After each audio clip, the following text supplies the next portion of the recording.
नमस्कार दोस्तों, GK GS quest के 40th डेली क्विज में आज हम 20 क्वेश्चन करेंगे। अपनी कॉपी और पेन लेकर के बैठिएगा ताकि बाद में बता सकें कि आपका स्कोर क्या रहा। चलिए शुरुआत करते हैं। क्वेश्चन नंबर 1, निम्नलिखित में से कौन सा या कौन से दर्रे पश्चिमी घाट में स्थित हैं? विच of the following pass is located in western Ghat ranges? Option 1 थाल घाट, 2 भोर घाट, 3 पाल घाट, 4 पीपली घाट। सही विकल्प का चयन करें।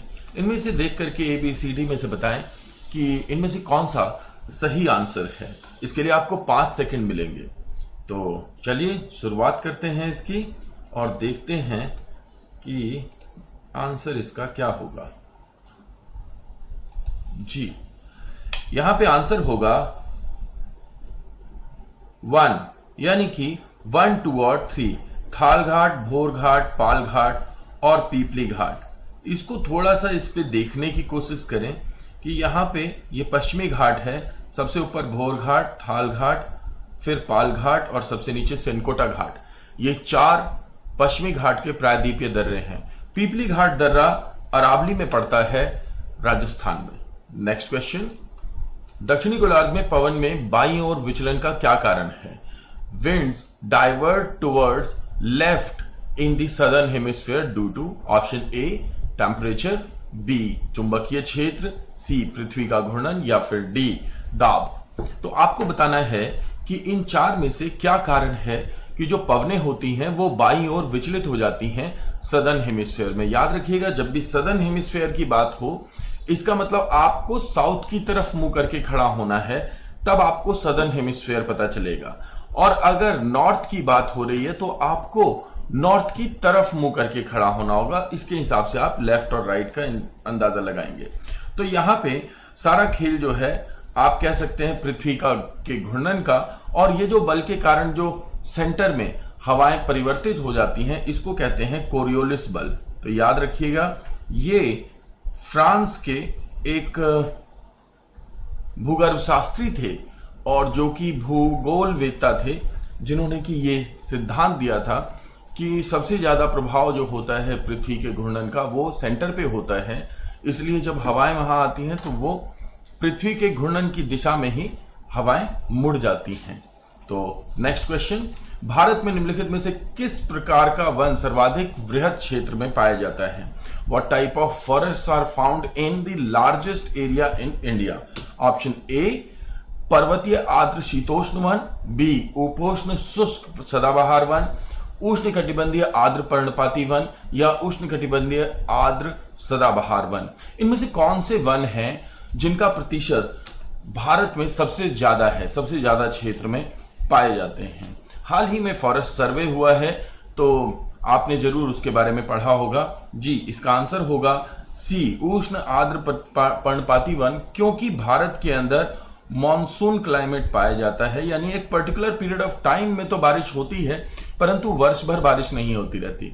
तो इसलिए जिस वक्त बारिश नहीं होती है उस वक्त में ये पौधे अपने पत्ते गिरा देते हैं सर्दियों के टाइम पे, और फिर उसके बाद उस पे पत्ते आ जाते हैं। इसलिए सबसे ज्यादा इसी प्रकार के वन पाए जाते हैं। नेक्स्ट क्वेश्चन, भारत में प्रवाहित होने वाली सबसे बड़ी नदी कौन सी है? The largest river flowing in India? Option A Ganga, B Brahmaputra, C Krishna और डी गोदावरी। तो आपको इन 4 नदियों में से बताना है कि भारत में से होकर के बहने वाली सबसे लंबी नदी कौन सी है। तो पहले तो मैं बता दूं आपको, भारत में सबसे बड़ी नदी या भारत की सबसे लंबी नदी तो गंगा है भाई।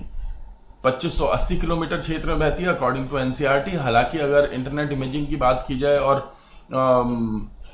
अगर हम उसके आधार पर देखें तो ये पाएंगे कि ये बहुत ज्यादा लंबी है। 2580 इसकी वो लिमिट है जो NCERT बताती है। तो भारत की सबसे लंबी नदी या भारत की सबसे बड़ी नदी गंगा है, लेकिन यहां पे आंसर होगा ब्रह्मपुत्र, क्योंकि भारत से होकर बहने वाली सबसे लंबी नदी ब्रह्मपुत्र है और यही पूछा जा रहा है कि भारत में प्रवाहित होने वाली सबसे लंबी नदी। अब दक्षिण भारत की जो सबसे लंबी नदी है वो है गोदावरी, और दक्षिण भारत की सबसे बड़ी नदी जिसमें सबसे ज्यादा पानी आता है वो है कावेरी।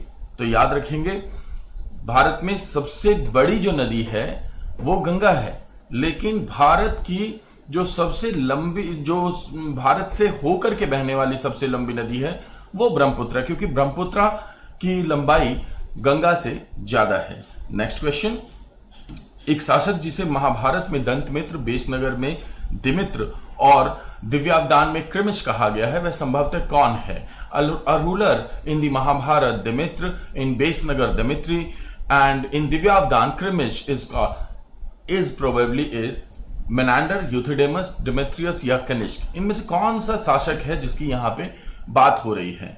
तो यहां पे ध्यान रखेंगे आप, ये डिमेट्रियस की बात हो रही है, यानी कि दिमित्री की बात हो रही है, जिसे दिमित्र या दंतमित्र या डिमेट्रियस कहा जाता है। नेक्स्ट क्वेश्चन, निम्नलिखित में से किसे the golden city of 1000 temple कहा जाता है? Which of the following is known as golden city of 1000 temples? Option A Kanchipuram, B Nagercoil, C Mahabalipuram या डी कुंभकोणम। इनमें से कौन सा ऐसी सिटी है जिसे city of 1000 temples, golden city of 1000 temples कहा जाता है? बड़ा आसान है, कांचीपुरम को याद रखेंगे। कांचीपुरम में बहुत सारे मंदिर हैं, इसलिए उसे गोल्डन सिटी ऑफ 1000 टेम्पल्स कहा जाता है। नेक्स्ट क्वेश्चन, भारत और श्रीलंका को पृथक करने वाला जलडमरू मध्य क्या कहलाता है?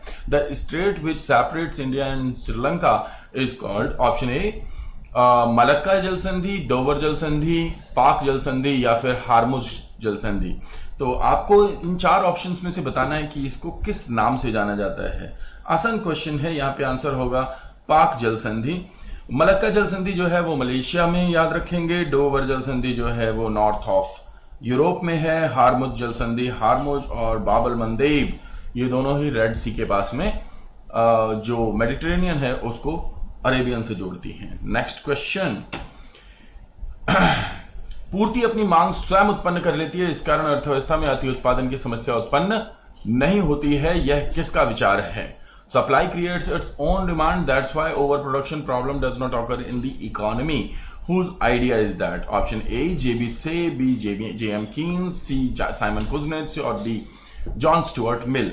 तो इन चार में से किसके अनुसार ये थॉट है कि पूर्ति अपनी मांग को स्वयं उत्पन्न कर लेती है और इस कारण अर्थव्यवस्था में अतिरिक्त उत्पादन की समस्या उत्पन्न नहीं होती है? तो यहां पे सबसे पहले तो ये समझ लेते हैं हम कि जेएम कीन्स हैं जो कि मैक्रो इकोनॉमी के जनक हैं, मैक्रो इकोनॉमिक्स। जेबी से जिन्होंने ये सिद्धांत दिया था, इसे बोलते हैं मार्केट लॉ। याद रखिएगा, ये जो लाइन है यही है मार्केट लॉ, ये जेबी से ने दिया था और ये बहुत महत्वपूर्ण क्वेश्चन बनता है, एसएससी में कई बार पूछा जा चुका है। जहां तक साइमन कुजनेट्स की बात है, तो इन्होंने अपने कार्य के लिए ट्रिकल डाउन थियरी का इस्तेमाल किया था। What is a trickle down theory? Trickle down theory is कि एक इकोनॉमी में जब रिसोर्सेज डाले जाते हैं तो उन रिसोर्सेज में छन्नी सिद्धांत को लगाया जाता है, just like filtration theory of Macaulay, कि सबसे ऊपर वाला जो वर्ग है, यानी कि जो जैसे भारत में अगर आप पैसा लगा रहे हैं तो अंबानी और टाटा की कंपनियों में अगर पैसा लगा दिया आपने, अगर वहां अगर रिसोर्सेज डाल दिए तो उनके यहाँ पे जो काम करने वाले लोग हैं उन तक भी उसका फायदा पहुंचेगा, लेकिन ज्यादा फायदा ऊपर रह जाएगा और छनते छनते थोड़ा फायदा नीचे तक चला ही जाएगा। इसे छन्नी सिद्धांत कहते हैं, साइमन कुजनेट्स का था। जहां तक जॉन स्टुअर्ट मिल की बात करते हैं, तो मिल हमेशा फ्रीडम की बात किया करते थे, जो एडम स्मिथ की जो अर्थव्यवस्था का स्वरूप है जिसे मार्केट इकोनॉमी कहते हैं, जॉन स्टुअर्ट मिल उसको फेवर करते थे, लेकिन वो इन स्वतंत्रताओं पे थोड़ी बंदिशें कहते थे। जहां तक एडम स्मिथ की बात है, वो बिना बंदिशों की अर्थव्यवस्था की बात करते थे। इस क्वेश्चन का आंसर होगा जेबी से, याद कर लीजिएगा, बहुत महत्वपूर्ण है। किस संशोधन विधेयक के द्वारा अनुसूचित जाति जनजाति आयोग को वैधानिक दर्जा दिया गया? By which amendment SC commission has got statutory status? Option A 42, 52, 65 और डी 85। इनमें से कौन सा संविधान संशोधन था जिसने कि SC/ST कमीशन को वैधानिक दर्जा प्रदान कर दिया? मजेदार क्वेश्चन है और पूछा भी जाता है। देखिए 42 की अगर बात करें तो मिनी कॉन्स्टिट्यूशन कहलाता है, 52 की अगर बात करें तो 10वीं अनुसूची जोड़ी गई थी। आंसर होगा 65, जिसके द्वारा SC/ST कमीशन को एस्टैब्लिश किया गया। और 85th अमेंडमेंट बहुत इंपॉर्टेंट नहीं है, तो आंसर होगा इसका सी, 65th अमेंडमेंट द्वारा SC/ST कमीशन को स्टैट्यूटरी स्टेटस मिला था। नेक्स्ट क्वेश्चन, जयसिंह को मिर्जा राजा सवाई की उपाधि किस मुगल शासक ने दी थी? Which Mughal emperor gave status of Mirza Raja Sawai to Jai Singh? 1 Bahadur Shah, B Jahandar Shah, Mohammad Shah या अहमद शाह। इन चारों में से किसने मिर्जा राजा सवाई की उपाधि दी थी इसे? तो यहां पे देख लें, अगर बहादुर शाह की बात करें तो ये 49 तक थे। जहांदार शाह की बात करें तो 1 वर्ष थे, 12 से 13, यही आंसर होगा। 1712 से 1713 की बात हो रही है। मोहम्मद शाह रंगीला, 1 मिनट, बहादुर शाह की छोड़ दें। हाँ, यहाँ पे जहांदार शाह की पहले मैं बता देता हूं आपको, 1 साल का काल रहा, लेकिन 2 महत्वपूर्ण चीजों के लिए याद रखे जाते हैं। एक तो जो लाइन लिखी हुई है मिर्जा राजा सवाई की उपाधि थी, और दूसरा अगर क्वेश्चन पूछा जाए कि भारत में अंतिम रूप से जजिया किसने समाप्त कर दिया, तो वो थे Jahandar Shah. As far as Muhammad Shah is concern, तो आप जानते हैं मोहम्मद शाह को मोहम्मद शाह रंगीला कहा जाता था, जिसके टाइम पे करनाल का युद्ध हुआ था, नादिर शाह ने भारत पर आक्रमण किया था। तो आप इसे याद रखेंगे, इसका आंसर होगा बी। 1712 से 1713 तक इनका शासन रहा था, इसके बाद फर्रुखसियर आए थे। नेक्स्ट क्वेश्चन, पृथ्वीराज चौहान के दरबारी कवि चंद्रवरदाई ने पृथ्वीराज रासो किस भाषा में लिखा था? दरबारी कवि जो कि पृथ्वीराज चौहान के थे, चंद्रवरदाई, उन्होंने जो ग्रंथ लिखा था the Prithviraj Raso was written in which language? Option A Brajbhasha, B Urdu, C Arabic और डी फारसी। आपको बताना है इनमें से कौन सी भाषा थी। तो आप ध्यान रखेंगे, चंद्रवरदाई ने जो ज्यादातर अपने ग्रंथ लिखे वो ब्रजभाषा में लिखे, ये इसका भी आंसर यही होगा। नेक्स्ट क्वेश्चन, यह छत्तीसगढ़ में प्रचलित एकल लोक नृत्य है जिसका प्रस्तुतिकरण संवेद स्वरों में किया जाता है। वर्तमान में यह नृत्य शैली है जिसमें महाभारत की कथाओं का वर्णन किया जाता है, काफी लोकप्रिय हो गई है, जिसमें तीजन बाई का योगदान महत्वपूर्ण है। भाई सारी कहानी बता दी गई है, आपको बताना है कि छत्तीसगढ़ का ये कौन सा लोक नृत्य है। तमाशा है, विदेशिया है, पांडवानी है या बिहू है। आसान है क्योंकि तमाशा तो वंशीधर भट्ट ने महाराष्ट्र में चालू किया था, विदेशिया बिहार और उत्तर प्रदेश का लोक नृत्य है। यहां पे आंसर होगा पांडवानी, क्योंकि तीजन बाई बहुत फेमस परफॉर्मर हैं इसकी, और बिहू होता है असम में वर्ष में 3 बार होता है, तो आंसर होगा इसका पांडवानी। नेक्स्ट, इनमें से कौन कैबिनेट मिशन का सदस्य नहीं था? Which of the following was not a member of cabinet mission? Option A Pethick Lawrence, B A V Alexander, C Lord Wavell और D Stafford Cripps. Stafford Cripps तो थे भाई हेड, एवी अलेक्जेंडर और Pethick Lawrence अन्य 2 member थे, Lord Wavell ये भारत के governor general थे, यही होगा आंसर। नेक्स्ट क्वेश्चन, नीति निर्देशक तत्व यानी कि directive principle of state policy भारतीय संविधान के किस भाग में दिए गए हैं? नीति निर्देशक तत्व भारत के किस संविधान के किस भाग में दिए गए हैं, यह पूछा गया है आपसे।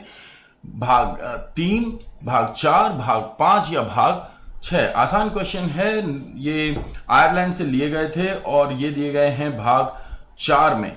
तो भारतीय संविधान का भाग 4 नीति निर्देशक तत्वों का वर्णन करता है, भाग 3 मौलिक अधिकारों का, भाग 5 कार्यपालिका का और भाग 6 न्यायपालिका and further. Next question, pomology में किसका अध्ययन किया जाता है? पोमोलॉजी में किसका अध्ययन किया जाता है? पोमोलॉजी कौन सा क्षेत्र है? इस तरीके की एक लॉजी यानी कि स्टडी जरूर पूछी जाती है क्वेश्चंस में, महत्वपूर्ण क्वेश्चन बनता है। ए वृक्षों का, बी पुष्पों का, सी बीजों का और डी फलों का। देखिए अगर बात करें फलों के इसकी, तो आंसर आएगा यहां पे फलों का, क्योंकि पोमोलॉजी फलों का अध्ययन होता है। एज फार एज वृक्षों की बात करें तो हॉर्टिकल्चर होता है उसमें। नेक्स्ट क्वेश्चन में आते हैं, नेक्स्ट सेक्शन में 16 निम्नलिखित में से कौन सा वक्र अर्थव्यवस्था में आय की असमानता के स्तर को दर्शाता है? वक्र, कर्व, जब भी इस पे से क्वेश्चन आता है, देखिए एसएससी का तो बड़ा फेवरेट क्वेश्चन है, तो और अन्य डीएसएसबी और अन्य एग्जाम्स में भी पूछा जाता है, तो मिस ना करें इस तरीके के क्वेश्चन को और इसका थोड़ा एक्सप्लेनेशन भी देख लें। ए लैफर कर्व, बी फिलिप कर्व, सी लॉरेंज कर्व और डी सप्लाई कर्व। तो आपको बताना है इसमें से कौन सा अर्थव्यवस्था में आय की असमानता के स्तर को दर्शाता है। तो जहां तक लेफर कर्व की बात है, तो लेफर कर्व हमेशा कर की दर और इकोनॉमिक के प्रभाव को दर्शाता है कि करों की दर को अगर कम कर दिया जाए। 8 लेफर थे जिन्होंने की लेफर कर्व बनाया था, एक न्यूज एनालिस्ट थे, तो उन्होंने ये सजेस्ट किया कि अगर हम करों की दरों को कम कर दें तो लोग ज्यादा कर पे करने लगेंगे, इसलिए इकोनॉमिक बेनिफिट्स बढ़ जाएंगे। लेकिन इसे एक समय तक ध्यान रखना चाहिए। मार्गरेट थैचर जो कि ब्रिटेन की पहली महिला प्रधानमंत्री थी और रोनाल्ड रीगन जो कि यूएसए के राष्ट्रपति थे, इन दोनों ने इस तरीके को लागू किया था और दोनों बर्बाद हो गए थे क्योंकि फेल रहा।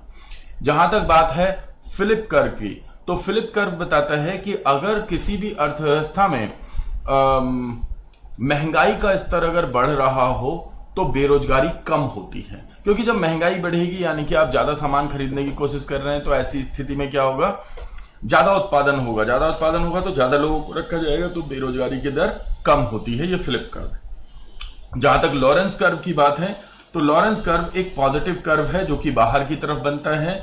इसमें अलग अलग लोगों की आय दिखाई जाती है। अगर मैं आपके एग्जाम्पल के अनुसार बताऊं तो ऐसा होगा कि भाई एक टॉप पे एक इनकम है मुकेश अंबानी की, कि मुकेश अंबानी कमाता है 2 करोड़ रुपए हर माह, और नीचे एक इनकम लगा दी, इनकम की, पर्सनल इनकम की बात कर रहा हूं, वैसे तो 2 करोड़ तो कुछ नहीं है उनके लिए। तो और एक अगर नीचे अगर इनकम आ रही है तो मेरे और आप जैसे लोगों की है जो 5-10 हजार रुपए कमाते हैं। तो अब अगर मैं अंबानी और अपनी आय को दोनों को जोड़ दूं तो 2 करोड़ 10 हजार हो जाती है, और उसे अगर मैं 2 से डिवाइड कर दूं तो वो 1 करोड़ 5 हजार आती है। तो एवरेज इनकम आ गई 1 करोड़ 5 हजार। तो जबकि मैं उससे बहुत दूर हूं और mister Ambani is also very far away from that level. तो ये जो है यही दर्शा रहा है कि हमारे बीच की जो हमारी जो आय है उसमें बहुत ज्यादा असमानता है। इसको दर्शाया जा रहा है इस कर्व से। इसी को लॉरेंस कर्व कहते हैं, इकोनॉमी में बहुत मैटर है। पूर्ति वक्र जो होता है वो भी इसी दिशा का होता है, लेकिन वो असमानता नहीं दर्शाता बल्कि वो रिलेशन दर्शाता है। तो पूर्ति वक्र भी इसी तरीके का होता है, लेकिन वो मात्रा और सप्लाई में रिलेशन दर्शाता है। पॉजिटिव कर्व होता है। Next question. चलिए, एडम स्मिथ की कर संरचना में क्या शामिल है? इकोनॉमी के बहुत अच्छे क्वेश्चंस हैं, आपको मजा आने वाला है इन क्वेश्चंस में, और ये सभी रिपीट होने वाले क्वेश्चंस हैं। अब तो पहला है समानता, सुविधा, निश्चितता, लचीलापन। सही विकल्प का चयन करें, ए, बी, सी और डी। मैं बता दूं आपको कि एडम स्मिथ ने केवल हस्तक्षेप का सिद्धांत नहीं दिया था या मार्केट इकोनॉमी की बात नहीं की थी, उन्होंने एक अदृश्य हाथ का सिद्धांत भी दिया था। इसके साथ ही उन्होंने एक कर संरचना समझाई थी कि कैसी कर संरचना होनी चाहिए किसी भी अर्थव्यवस्था की। उन्होंने इसके 4 गुण बताए थे, 4 महत्वपूर्ण बेसिक प्रिंसिपल। यहां पे जो 4 प्रिंसिपल दिए हुए हैं उसमें से 3 तो सही हैं, चौथा गलत है। आपको बताना है कि वो 3 सही प्रिंसिपल्स कौन से हैं। वो 3 सही प्रिंसिपल्स कौन से हैं? जी, यहां पे आंसर होगा समानता, सुविधा, निश्चितता। याद रखिएगा। एक और सिद्धांत बच गया, वो मैं बता देता हूं आपको, वो होता है मितव्ययिता। उनके अनुसार टैक्स कम होने चाहिए। अगर टैक्स कम हो, ऑब्वियस सी बात है, अगर टैक्स कम होंगे तो आप टैक्स की चोरी कम करेंगे, टैक्स ज्यादा है तो आप टैक्स की चोरी ज्यादा करते हैं। तो मितव्ययी होने चाहिए ताकि लोग जो कमाएं उस पैसे का ज्यादा हिस्सा उन्हें मिले जिसको वो खर्च कर सकें। ठीक है, वैसे मुझे लगता है कि पैसे वाले लोगों पे बहुत सारा टैक्स होना चाहिए और गरीब लोगों पे कोई टैक्स नहीं होना चाहिए। That is my personal point. Next question. Rajahmundry किस नदी के किनारे स्थित है? तो राजमुंद्री एक जगह है, वो किस नदी के किनारे पर स्थित है? महानदी, गोदावरी, कृष्णा या कावेरी? तो आपको बताना है कि इन 4 नदियों में से कौन सी नदी के किनारे पर है राजमुंद्री। वेरी फेमस, पंचायती राज के लिए बहुत फेमस है क्योंकि नागौर के बाद यहीं पे पंचायती राज लागू हुआ था। गोदावरी नदी के किनारे पर है, याद रखिएगा। Next question. ओपेक का मुख्यालय कहां है? वियना, वॉशिंगटन डीसी, न्यूयॉर्क या जेनीवा? तो वेरी इंपॉर्टेंट क्वेश्चन। ये oil producing and exporting countries का मुख्यालय कहां पे है? वियना में है, याद रखिएगा। जब भी न्यूक्लियर से संबंधित आए, ऑयल या प्रोडक्शन से संबंधित आए तो वियना में ही है ज्यादातर मुख्यालय। नेक्स्ट, भारत में निर्मित प्राचीनतम मकबरा कब और कहां बनवाया गया था? भारत में जो सबसे पुराना मकबरा है वो कब और कहां बनाया, ये नहीं पूछा गया कि कहां, कौन सा था, ये पूछा गया कि कब और कहां बनवाया गया था। मैं बता देता हूं आपको, सुल्तानगढ़ी था उसका नाम मकबरे का। आपको बताना है कहां बनवाया गया था और कब बनवाया गया था। 1244 में बदायूं में बनवाया गया था, 1229 में दिल्ली में, 1244 में दिल्ली में या 1229 में बदायूं में। आपको यह बताना है कि इनमें से कौन सा ऑप्शन सही है। तो ध्यान रखिएगा, इस मकबरे का नाम है सुल्तानगढ़ी, और ये मकबरा जो है ये है नसरुद्दीन का। नसरुद्दीन जो थे वो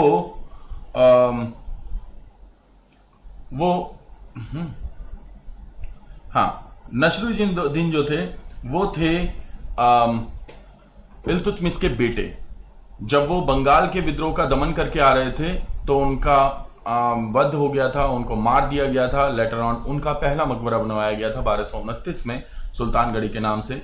ये दिल्ली में ही मौजूद है। ये कुछ क्वेश्चंस हैं जो कि हम पिछले सेशंस में आपसे पूछ चुके हैं, तो ये आपके लिए एक सेल्फ इवैल्यूएशन है। आप इवैल्यूएट कीजिए कि आपने पिछले सेशंस कितने ध्यान से दिए हैं, तो इनके आंसर्स आपको पता है या नहीं। आज के लिए इतना ही। Thank you so much.